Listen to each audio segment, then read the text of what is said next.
আসসালামু আলাইকুম। সবাই কেমন আছেন? আশা করি ভালো আছেন। দেখেন শফিক টিম এবং আবদুল্লাহ টিম বনাম নূর হোসেন প্লাস রুবেল টিমের গ্রাম প্রতিযোগিতায় শফিক হিট করেছেন। এই হিট করার পরে দ্বিতীয় গুটি দুই দলের শফিক টিমের 19 পয়েন্ট, রুবেল টিমের 22 পয়েন্ট। আর একটি সাদা গুটি ফাটাই দিলেন শফিক সাহেব। শফিক দ্বিতীয় গুটি খেলার জন্য আরও একটি ইজি গুটি ফেলাই দিলেন। স্ট্রাইক আছে শফিক সাহেবের কাছে, তো উনি কাটিং দিতে গিয়ে মিস করছেন। কালাগুটি রুবেল টিমের খেলা, দেখা যাক তিনি কতটুকু ফিনিশিং দিতে পারেন।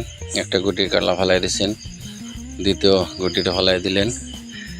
দ্বিতীয়টা দেয় চাবি নিচ্ছেন, আর একটা চাবিতে তিনি সাকসেস ফেলাই দিচ্ছেন এবং এটা উঠায় ফেলাইছেন। আর একটা গুটি ফেলাই দিলেন। যদি তারা রেড কভার দিয়ে দিতে পারে 22 পয়েন্ট, হয়তো গেম হতে পারে। আরও একটি গুটি ফেলাই দিলেন রুবেল।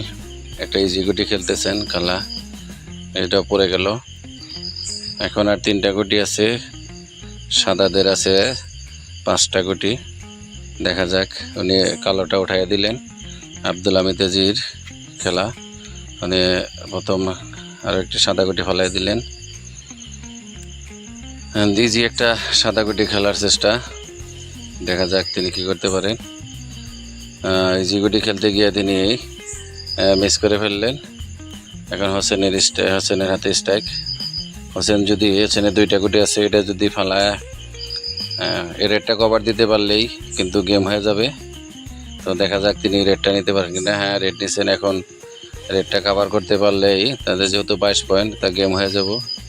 দেখা যাক তিনি ফালাইতে হয় না। ওকে, তিনি সাকসেসফুল এবং নূর হোসেন এবং রুবেল টিম জয়লাভ করলো এবং তারা গেমে উইনার হলো। শফিক এবং আবদুল্লাহ টিম হেরে গেল। ধন্যবাদ সবাইকে।